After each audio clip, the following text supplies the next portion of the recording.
आणि इंदापूरचे माजी आमदार हर्षवर्धन पाटील हे अखेरीस बारामतीच्या पवारांची साथ देणार हे निश्चित झालंय। सिल्वर ओकवरती जाऊन त्यांनी शरद पवारांची आज भेट सुद्धा घेतली आहे। हर्षवर्धन यांचे चिरंजीव राजवर्धन यांनी आपल्या व्हॉट्सअॅप स्टेटसला तुतारीचं चिन्ह ठेवत राष्ट्रवादीतल्या प्रवेशाचे स्पष्ट संकेतही दिलेत। तर हर्षवर्धन पाटील उद्या स्वतःच इंदापुरात पक्षप्रवेशासंदर्भातली जाहीर घोषणा करतील अशी माहिती त्यांनी न्यूज 18 लोकमतला दिली आहे।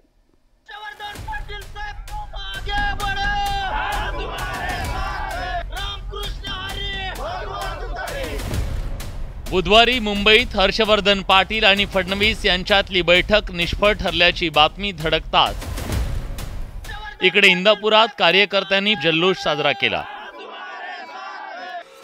पण तरीही हर्षवर्धन पाटील समोर येऊन काही बोलत नव्हते। पण आज तेच हर्षवर्धन पाटील सहकुटुंब पोहोचले थेट शरद पवारांच्या सिल्वर ओकवर। या बैठकीत पवारांनी आपल्याला थेट पक्षात या म्हणत इंदापुरातून निवडून आणण्याचं आश्वासन दिल्याचं स्वतः हर्षवर्धन पाटलांनी न्यूज 18 लोकमतला सांगितलंय।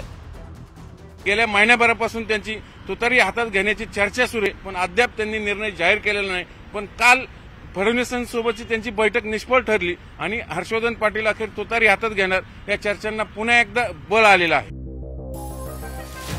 सिल्वर ओकवरच्या भेटीनंतर हर्षवर्धन पाटलांच्या दोन्ही मुलांनी तुतारीचं व्हॉट्सअप स्टेटस ठेवलंय, तर हर्षवर्धन पाटील स्वतः इंदापुरात पत्रकार परिषद घेऊन शरद पवारांच्या राष्ट्रवादीतल्या प्रवेशाची घोषणा करणार आहेत। हर्षवर्धन पाटलांच्या इनकमिंगला विरोध म्हणून सोनई डेअरीच्या दशरथ मानेने नुकताच बारामतीत पवारांच्या गोविंद बागेत शक्ती प्रदर्शन केलं। आज जर या ठिकाणी पवार साहेबांच्या जागा आल्या नसत्या, पक्षाच्या जागा आल्या नसत्या, तर येणारे कार्यकर्ते, येणारे जे उमेदवार म्हणून येतात हे आपल्याकडे आले असते का? हे भावना कार्यकर्त्याचे आहेत।